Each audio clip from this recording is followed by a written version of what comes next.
I'm Matt Reynolds, and this is my podcast.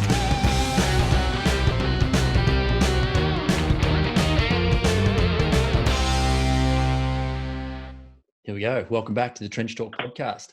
I'm your host, Matt Reynolds, and Ben Walton-Heeley is back on the podcast again tonight. So we're not going to go with the standard intro that we ordinarily do.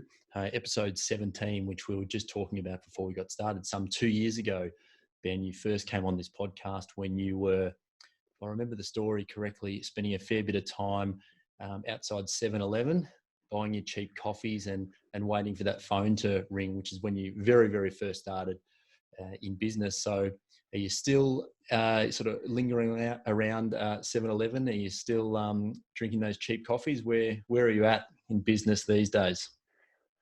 Well, firstly, thanks for having me back, mate. Really appreciate it. I would have thought I moved on from those 7-Eleven coffees, but obviously the world's changing again now, so I might be back to them. Bringing those costs back down, which I spoke about in the first podcast with you. But so Aqua Plumbing, we've grown and built a larger customer basis as we kind of discussed last time, I guess. And just for those who haven't listened to that podcast, you're in high-end real estate maintenance. You're doing schools. You're doing in Melbourne, of course, a lot of the towers around town, taking care of them on the maintenance and upgrade side of things. So always something going wrong, always something to be done, right? Yes, that's right. Yeah, so keeping ourselves quite diverse across a couple of different areas there, not just locking into either just real estate or just schools or that kind of thing. So keeping our wings kind of spread, but sticking to the maintenance side of things, not so much the whole new construction. So yeah. Now, we do talk quite a bit offline, and you did mention that the world has changed in the last few weeks. I think we're at about 3 weeks, are we now, in the lockdown for the coronavirus and COVID-19 period. So not that includes you, obviously, being an essential worker, but things have changed out there. Yeah, they definitely have. It's much quicker to get from one job to the other because the roads are very quiet. But not only that, conditions have changed. We've had to adapt to a lot of new rules and a lot of new regulations which have come into place. Obviously, here in Melbourne, each state by state's different. Depending if you're international, you probably have your own set of rules at this point in time. But yeah, we're just learning to adapt and comply to them. I guess it's a great opportunity in terms of seeing which areas of business are classified as essential for those that are thinking of plumbing or thinking of the trade. Basically, plumbing's going to have to be serviced through this whole process, clearly, because every household needs potable drinking water, sanitary, and all those things maintained, because otherwise we have a larger outbreak of disease. So we've got a bit of responsibility, even though that we're only tradesmen.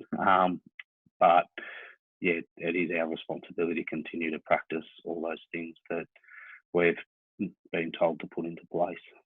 So yeah, things are changing, Matt, by all means. We should mention that we are recording this over Zoom tonight, along with probably half the country that's on this same platform tonight, but adhering to our social distancing protocols and all the rest of it. So doing the right thing there. Do you remember when this first hit, what you were thinking? I know we were talking quite a lot around that time and just how serious it was. And if I go back in my memory, I'd heard about it. COVID-19 we're talking about now, of course. I'd heard that there were some issues in China, that things were not great there. And then as it started to move beyond the country of China and started to affect places like Australia, I think the first time that for me personally, I thought that this was something that could really become something that we would have to deal with was right around the Melbourne Grand Prix. I think we were actually talking that morning when they were, correct. I think in a couple of hour period, there was it was on again, it was off again, it was back on, it was back off, and the long and the short of it is it never actually went ahead. So is that about the time that you thought, you know what, this might be something that really does affect us all? Yeah, by all means, that was probably the turning point. To obviously close quite a major event like that, which then followed into Australia, it's AFL, Aussie Rules, for them to looking into cancelling games, all that kind of stuff. So you're talking large numbers of people, large crowds. As soon as that kind of rolled out and they went ahead with cancelling events, I'm probably more speaking for the smaller business side of things. It did create a bit of chaos and a bit of panic, I felt, amongst a lot of business owners. It created, in terms of the panic it created, there was a lot of phone calls going on. What do we do? Do we lay, are we going to have to lay staff off? It just created that manic situation. Fortunate enough for myself, I feel that I've surrounded myself with quite good people who managed to talk me through the process of it. And we can lead into that later, Matt. But I think, basically kind of it really shook the nation very, very quickly overnight, and everyone kind of went into their own little holes and started to kind of absorb and look after themselves. I mean, we saw that with the crazy business of toilet paper. We're a funny society when you look at ourselves from the outside. But so all that. But deep down, I guess for ours, I did know that we would be called upon, being an essential service, to continue. It was just a matter of actually how we're going to adapt and how we're going to make people feel comfortable under the circumstances to continue to perform our work, I guess, was probably our key aspect leading into it. But yeah, obviously, unfortunately, those new rules that come into place, things did have to change amongst a lot of businesses. So it's quite interesting, wasn't it? Because when that situation started to unfold, well, the situation we're still in now, right? It started to unfold. Yeah. There was that initial, how bad can it be? Not really going to affect us. And then when, as you say, we started to have these events cancelled, it was like, you know what? Maybe there's a bit more in this, and it did go really, really quickly. So from that point forward, did you notice from a work point of view, did it drop off quickly? Was there a change in the way you had to go about things? Obviously, apart from the fact that you were getting to jobs rather quickly because the offices and the city shut down quick, didn't it? So those people were out of the city and easy to drive around.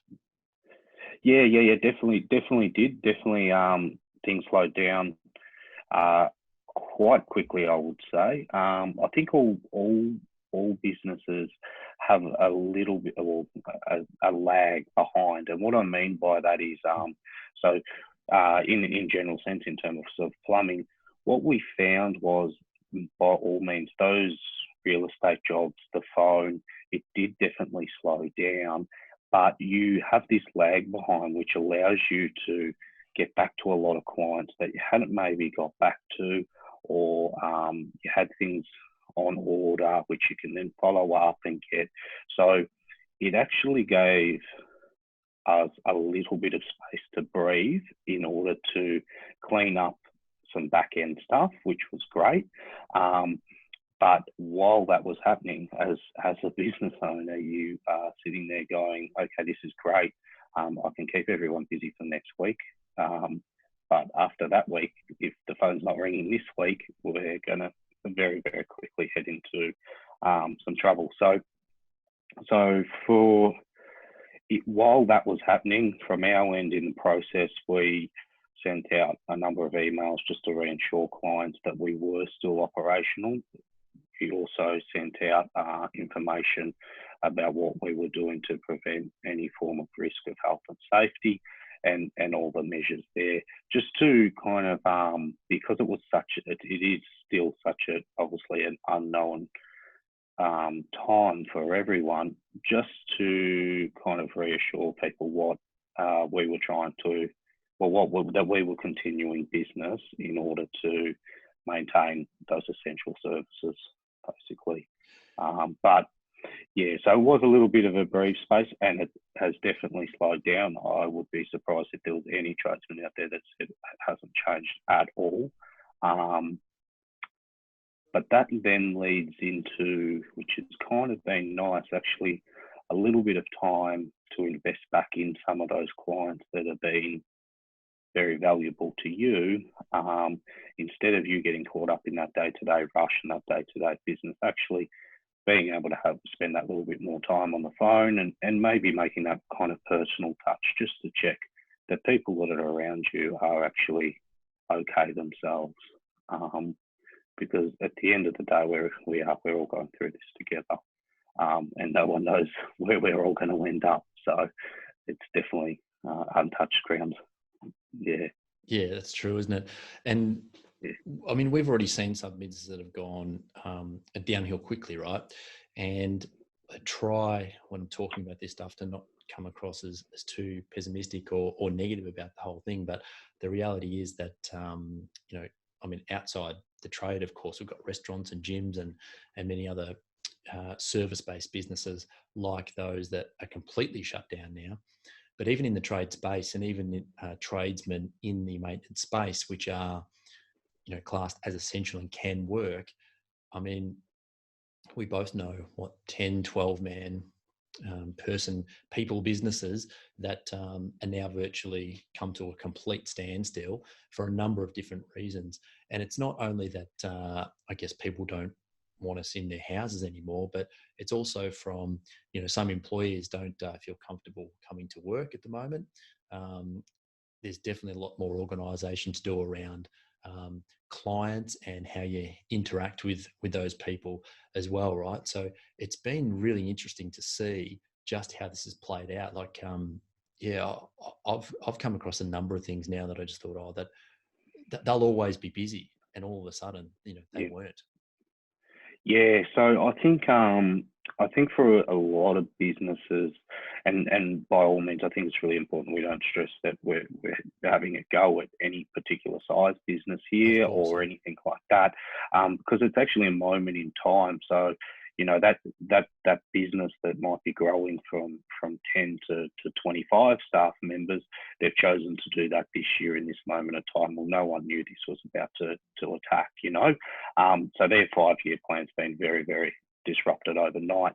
I guess probably a few little things that I feel that the ones that maybe are surviving this or are continuing to be able to produce day-to-day business, in my opinion, is probably ones that are definitely low-risk businesses.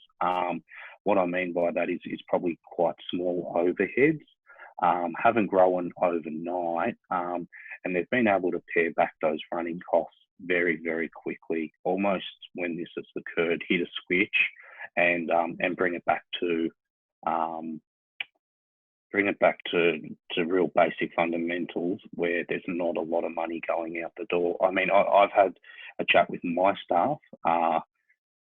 We've got together, and this is just like something that's so basic, but everything that goes across that counter, guys, just be cautious of it, be aware of it. If you only need a 50 mil elbow, don't buy 350 mil elbows, not in this time in our life, because it's probably not great for the economy, but it's a survival method, because really watching those dollars, where they're being allocated to, and not having any kind of excessive expenses running over you. It seems to be the businesses at this point that are managing, I wouldn't say to be, they're definitely not growing, but managing to kind of survive out there at the moment on a day-to-day business, in my opinion. Yeah, I heard it said maybe yesterday or the day before that the first thing you really need to do when situations like this come up is retract to a defendable position. so you actually give yourself a chance to be here, tomorrow and next week and beyond. So yeah, it definitely has been interesting. And just you reading also much larger companies I'm talking about here, publicly traded companies around the world, just how unstable some companies are from a financial standpoint. And what I really mean by that is that how much cash you keep in the bank. And obviously, we're not financial advisors or anything here, and we're not trying to give out any advice, but just talk through some of the things that we've discussed in the last few weeks, because you do need a lot of spare cash as a business the more you have, the bigger your insurance policy is against a lot of these things, right?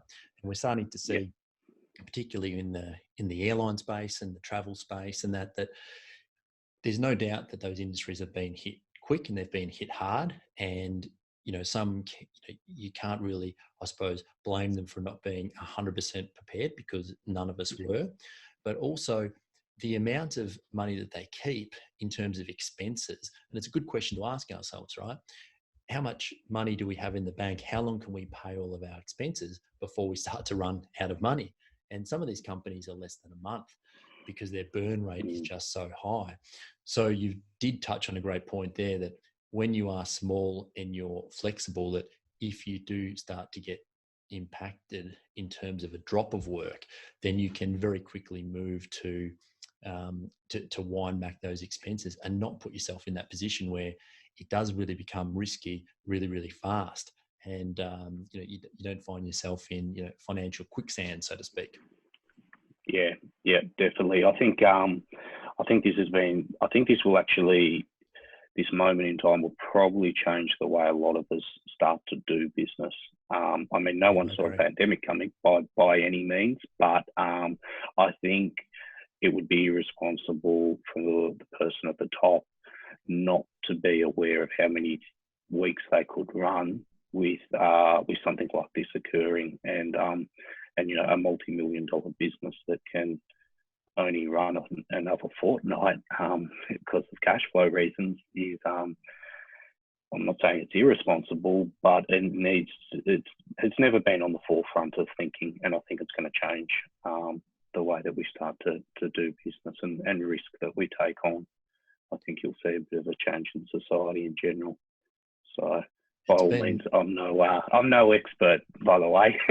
Oh, no, neither of us are. We just we chat a lot about these things and try and relate what happens sometimes in these bigger companies to our own situations and positions, and try and figure it out. Is there anything that you do differently, say 6 months ago, knowing that something like this could happen? And not to say that you could ever understand how big it's going to be, but a disaster of like a global financial crisis would be another example, but something that was going to put a significant halt on your business. Now being caught in the midst of you could say the biggest disruption probably in the last, what are people saying, 100 years? Would you do anything different, knowing that could now happen, that's a possibility? Look, if you knew it was coming, by all means. In terms of what I would do different, I'm not sure. Would I change I'd probably change my own personal goals and my own personal ambitions, because once again, it was kind of that moment in time thing I was talking about before. But everyone and every business owner goes through it. Do I go for it now? Do I hold back? Do we put more staff on? Do we, do the office? There's always that growth and always those thoughts running through your mind. If you could have obviously foreseen this coming, you would have held back from a lot of those things. And I think that those business owners that have maybe taken on those things, I think that they're the ones that probably need supporting at the moment, because this was out of their control. It wasn't a silly choice. It wasn't something anyone thought coming. So I think in many respects, they're the ones that are probably hurting the most at the moment, and it's not their, it's not on their back. It was just a moment in time which they chose to take on a higher risk. We all take risk on, So I think it was a bit unfortunate for a few of them that took that risk on leading into this. Yeah, I think there's going to be a bit of a reset, certainly in terms of how much risk we're comfortable taking. I think that might be dialed back quite a lot. Hindsight's a wonderful thing, and we'd all like to be able to predict the future, which of course we can't. But I really do think that we're going to approach some of these growth things a lot differently going forward, because we can all get caught up in the Facebook and Google and Uber and all this. Yeah, I think that leads through not just from the business owner. I mean, I think your employees are probably, the staff around you that support you. I think it's a really great time as a leader to stand up and show that you're happy to support them through this period. And I think that's going to lead through to a shift in society in terms of the value of a job. I mean, we're seeing obviously the rate of the unemployment going up day to day, and so I do feel that there's actually going to be, not to say that Australian culture is lazy by any means, but I do think that we may lead into changing our values, maybe value our jobs a little bit more, value our family time that we get. We've had numerous discussions about that. I know that. But yeah, I think we'll start to actually mould ourselves a little bit different after this situation, instead of just chasing, what do we call it? The Joneses next door and keeping up with everyone, is what we say, I think, in Australia. Yeah, that's right. Yeah, keeping up with the Joneses. Keeping up with the Joneses. Yeah. So, yeah. And we are finding a few better ways in a lot of ways, I guess, of actually doing things, right? I mean, we had our first birthday party the other night, which we did via Zoom. And it's really interesting because I've done a lot of meetings over Zoom now, and a few podcasts, and that I also record via Zoom as well. But in a more social sense, like if you think you go out sometimes, you can go to a family function or a birthday party or whatever, and not because you don't want to talk to anybody or certain people, but you don't always get around to everybody. You don't always have like a meaningful conversation. But what happens when there's 5 or 6 or 10 or 20 little boxes on the screen that we're both staring at right now? When your face is there, only one person can talk at a time.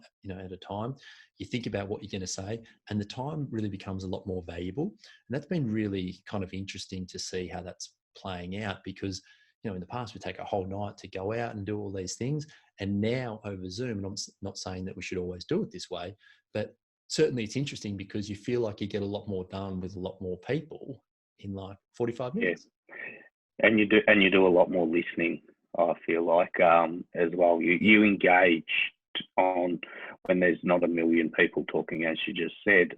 You engage, and that conversation, I think, may become a little bit more meaningful at times. Because I will say, I think this is a great time as well. I did mention it earlier, just in regards to your customers, just check in how they're doing on a personal level as well. I think it's a time where, and you'll get some really positive feedback from that, because it's actually a great opportunity, not business-wise by any means, but to build a better relationship, because you've got two people that are probably unsecure at the moment. They've got feelings they've never felt before. We've all got stresses that we haven't had before.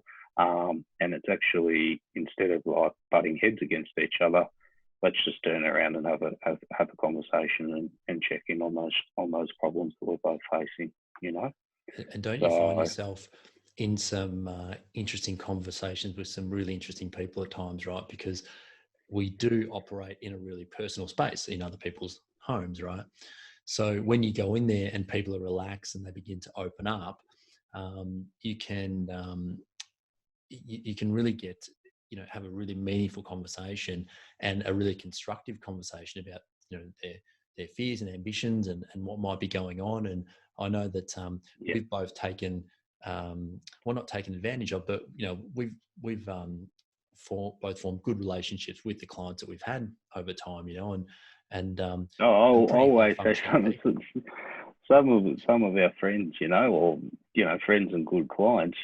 It all started off because you probably got your bum crack out and you're underneath their kitchen sink fixing something, That's right. and you've engaged with a really great conversation, and then suddenly you're standing at their front door and they don't let you out for another 30 minutes, and but you've both really got something out of it. So I think it is a time as well, by all means, complying with all the rules that have been put into place, but to take that opportunity to, really just check in on, the plumbing's one side of things, but just check in on the human side of things as well. Yeah, absolutely. It's a good opportunity, right?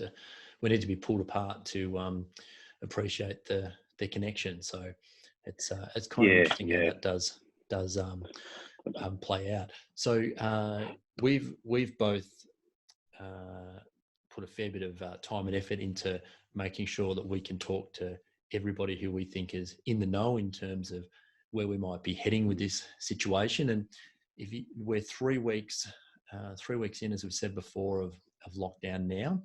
The Prime Minister, I just wrote down earlier today, announced that we're probably looking at another 4 weeks of this.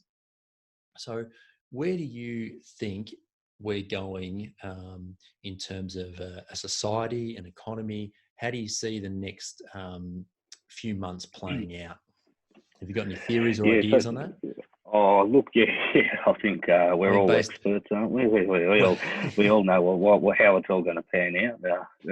But look, I mean, we can only take on the guidance that we're getting, obviously, from the government, the World Health Organization, and everyone else. Currently here in Australia, I think we're at 6,500 people at the moment that have been infected. I think that we are very low across the board, but I feel that the fear is everyone knows that it is only going to take one outbreak that's going to change all of this. So if we don't continue to practice what we're doing, we're obviously going to run that at a very, very high risk out on the field. I think people will become a little bit more complacent and I guess become a little bit more normal for everyone to spend their day-to-day in their four walls.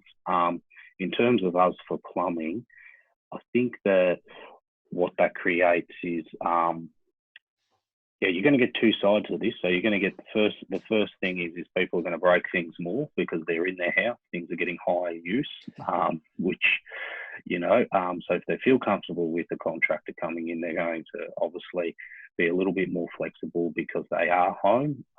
So where you've had in the past the client saying, oh, yeah, I need this done, but I can only have someone at the property between 5 and 7, and you think, oh God, my wife wants me home by 4:30 tonight with the kids, or whatever it may be. Can I squeeze it in on the way home? Now you're finding you're picking up the phone. They're saying, oh, you can come around whatever time you want any day of the week. I'm at home. I think then what you get from people walking into their home is a little bit of a shift in the discussion we just had in terms of people a little bit more open to having a chat because they're a little bit more lonely. They're not engaging with people on a day-to-day business, human to human. So when someone does come in, they naturally kind of try and absorb you, which I think so. I think the job itself, the plumbing's the same, but I think the way we're dealing with people is probably a little bit different. Now you got to remember we're talking from maintenance, so that's not large construction sites by any means. This is just one sector of plumbing, but yeah, the human to human contact is definitely changing by all means. People are kind of valuing you when they come into your house. And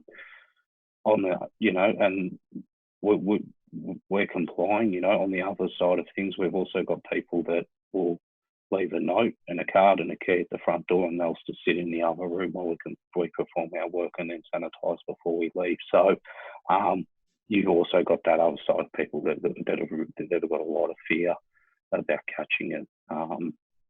For whatever reason, they might be unhealthy already, or they may be subjected to, getting colds a lot easier than others, weaker immune systems and that kind of thing. So I think we as a business have to adapt case by case situation. It's not a matter anymore of just knocking on someone's door and barging in and getting the job done and barging straight out. Understanding of reading the situation and adding that human touch where we both feel comfortable to perform the work, because our safety's on the line as well. So we need to make sure that we feel safe inside their properties. So I think that it has changed. So there's a feel of movement in a month's time. It's very unknown. We'll stick to the day-to-day business and continue to listen to the guidelines that are put out. So. And you're right, we're all experts, right? And most of the theories that we come up with are really based on not much more than a plumbing manual. So take all of this with a grain of salt, of course. Yeah, definitely. Where do you see the overall economy moving from here? And I know this is a question that, again, neither of us are anywhere near close to qualified in answering it, but we are, on the other hand, in the streets, we're feeling the pulse, the cadence, and what's going on out there in the society, in society. And some people are still not too worried. Some people are really scared now. So, do you have any idea or any thoughts about where we go from here, from an overall economic point of view? How long are we going to be dealing with this, I guess, is a better question.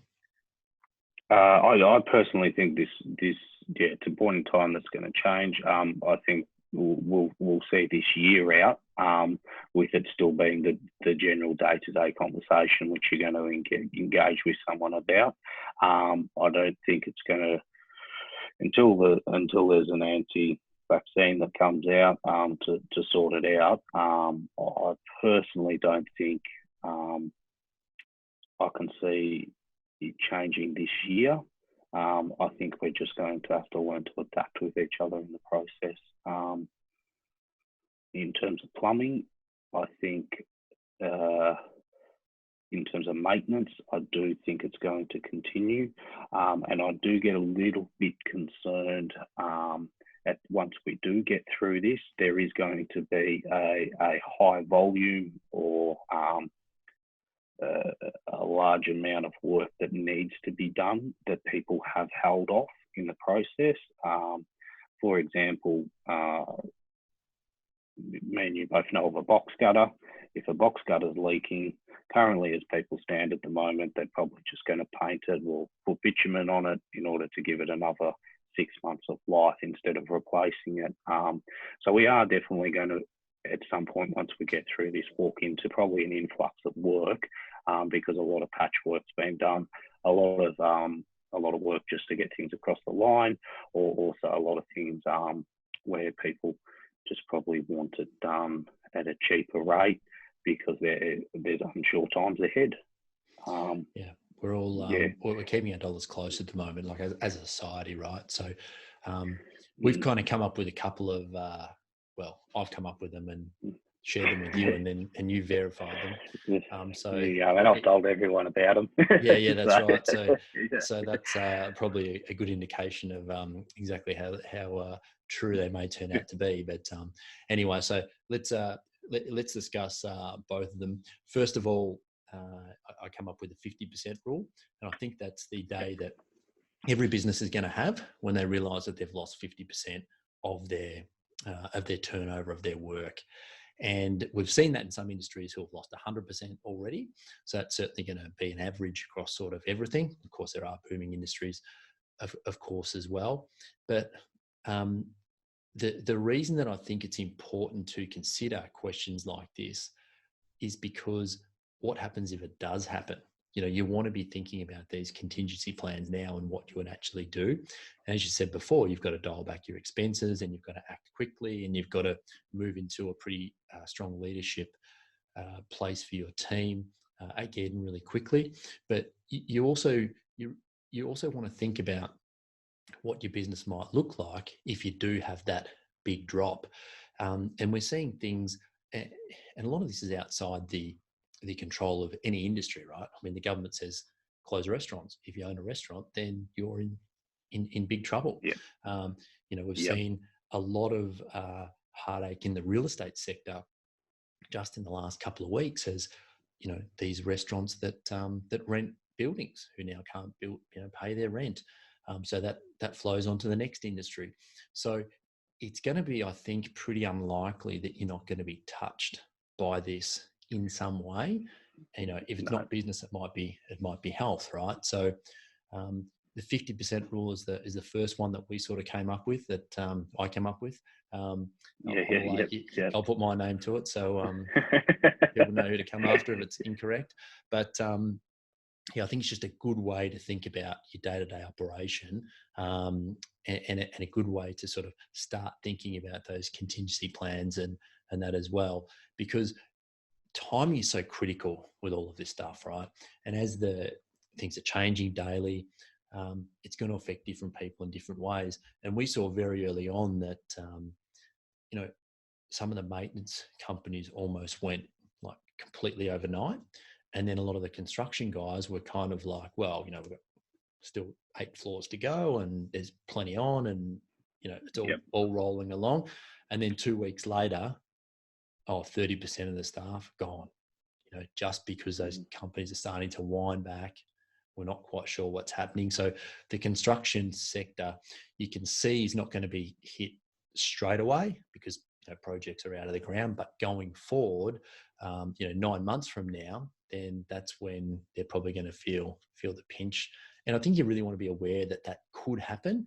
And certainly you're not going to lose a hell of a lot if you actually think and make plans to operate in case that does happen. That'd be a fair call.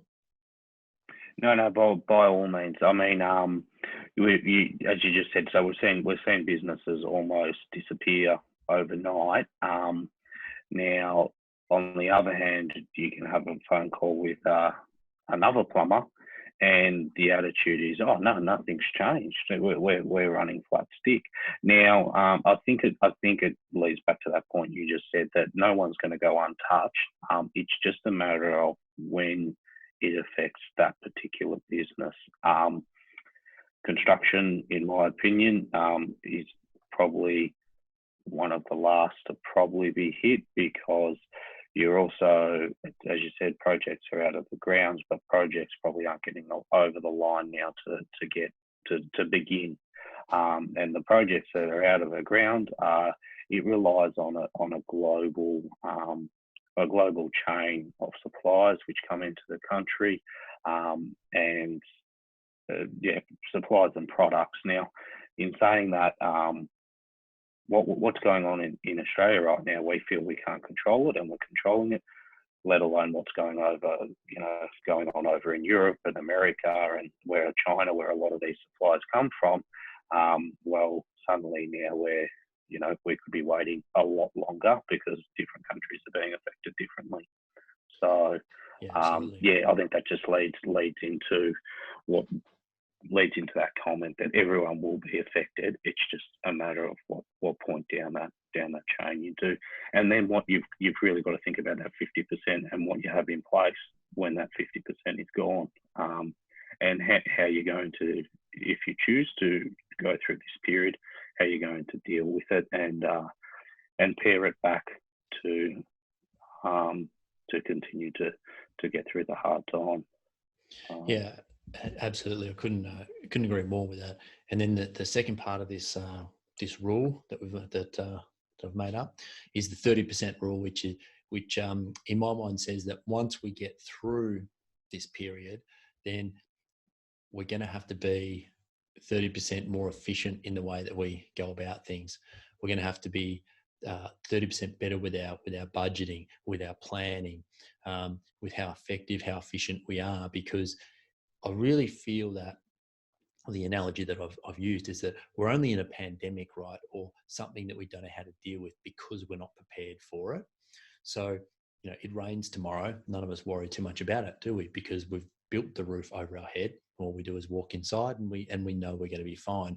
We're trying to figure that out at the moment. So I feel that we have got a little bit ahead of ourselves in terms of maybe not running. I'm talking sort of macro here, but not running as efficient as what we could, not being as diligent as what we probably should be, and I think that the sort of the bottom 30% of performers are probably going to get wiped out. I think the top 30% are probably going to really kick on.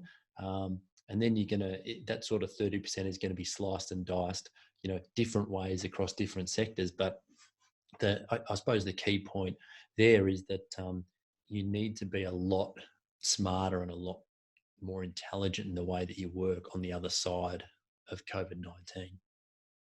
To flourish at least anyway, and to really kick into growth mode again. Yeah, definitely. It's by all means it's a make or break moment, and that 30% to come out to rise is I think that they're going to lead back into the start of our conversation, look at things differently and put things into place in order to create it to be a more efficient business, because that's the only way it will continue to survive in that climate. Yeah, for sure. And again, the key there is the thinking behind those numbers too, whether it's half that amount or twice that amount or none of that amount.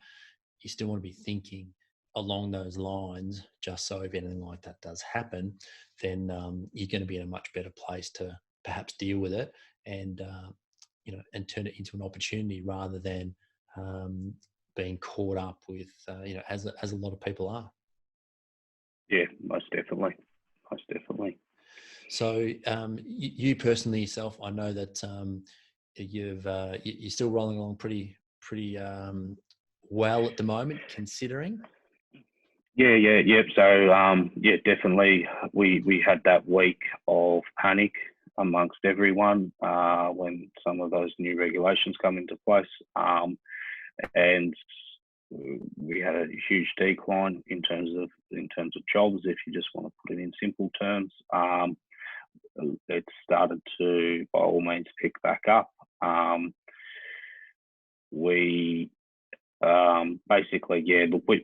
very fortunate because I as you kind of mentioned, we do towers, we do schools, we do real estate. I've always thought I've spread my wings too far and crossed probably too many different areas of maintenance, but actually that's probably been my saviour in this point, because I haven't relied on one particular section of one particular industry to keep us afloat. I've found that's probably been my key to be able to tick along when real estate slows down. We can pick up schools when schools budgets slow down. We can move to towers. That's probably something that I've actually come out of this and never been. I'm probably more grateful for it now than ever. It wasn't probably intentional. I was just going about my day-to-day business and answering that phone and getting those jobs done. But it's actually been probably our saviour to keep everyone ticking along in this process, I would say. Yeah. Absolutely. Yeah. Now, one of the great things that we do have here in this country that can, I suppose, in a lot of aspects, trump the financial and maybe economic logic is the Great Australian Spirit, right? Where we go with the old should be right and we get on with it. And just the fact that we're so far from, well, we're an island, right? We're so far from everywhere. We know that when we get on a plane to try and visit them, it takes a long time to get there. But look, we're so far from everyone, and we do have a pretty good attitude when it comes to getting over these things. So particularly in the trade space, which is the the sort of the quintessential Aussie, aren't we really? Yeah. So, yeah. To kickstart this thing again and get going on the other side, I really do think that there's green pastures ahead we've just got to find our way through this little bit of a period, and then we'll, with a bit of smarts and some intelligence, we'll move on to better things. By all means, yes, by all means. And I think that I think everyone will. I might be thinking a bit highly of this, but I think we'll all come out with different values, but for the right values, and everyone's going to not be pulled back into line, but by all means, everyone's going to be maybe withdrawn back, and that's going to give a great opportunity for a lot of leaders to step up and to put a lot of good people in place within their businesses, because people will start to really kind of strive to do their best and be grateful for the opportunities that are presented in front of them, I think. Yeah, absolutely. Yeah, agree with that too. Well, mate, is there anything you want to add before we wrap this up? I'll add my last closing comment. For those that don't that follow Matt Reynolds on Instagram, I thought that you put up a wonderful Instagram the other day, just highlighting to the young kids to look out there and look around and see those essentials. Who is essential? I think the likes of for a second. Yeah. Sorry, mate. I could see that in your face. So your post about in reflection of look around who is an essential worker. Now, growing up as a kid, a plumber might not look that attractive, but by all means, it's a really essential part of society. It does hold quite a lot of responsibility amongst people, and have a look around. Who's still kind of going strong, who will continue to go strong, and maybe just have a think about what direction you really want to go in, because you never know what path lies ahead for humanity, I guess. That's exactly right. And we should also mention a big thanks to doctors, to nurses, to all those people right on the front lines who have got it. Yeah. I mean, sometimes, we're essential workers. We are, on the ground in people's houses, but really on the front lines, it's a whole new level of commitment and risk and expertise that you really need. And I think definitely that the likes of, particularly doctors, nurses, and now as we're starting to homeschool our children, teachers are becoming more appreciated for the job that they do. And we're having a bit of a reset, aren't we? It was maybe It's funny, isn't it? Because we kind of looked at a lot of, I'm not saying you look down upon plumbers or anything like that, but I think we really have hit that reset button where we all know a nurse, we all know a doctor, and are really becoming quite grateful for the service that they provide and the risks they take. I think it's really kind of probably reset a lot of people's opinions, put it that way. Yeah, on jobs. And maybe learn to be grateful for the things that we have along the way, because very easy to lose track from time to time, right? Maybe just how good we do have it here in Stop and smell the roses. That's right. Yeah, Stop and smell the roses. Exactly. But yeah, thank you once again, Matt, for having me on the podcast. And yeah, I wish you all the best moving forward with it. Yeah, cheers, mate. Thank you. Thanks for taking time tonight for doing it. And maybe sometime again in the future, right? I look forward to it. I'd love to. Thanks, mate. Cheers, mate. Thanks.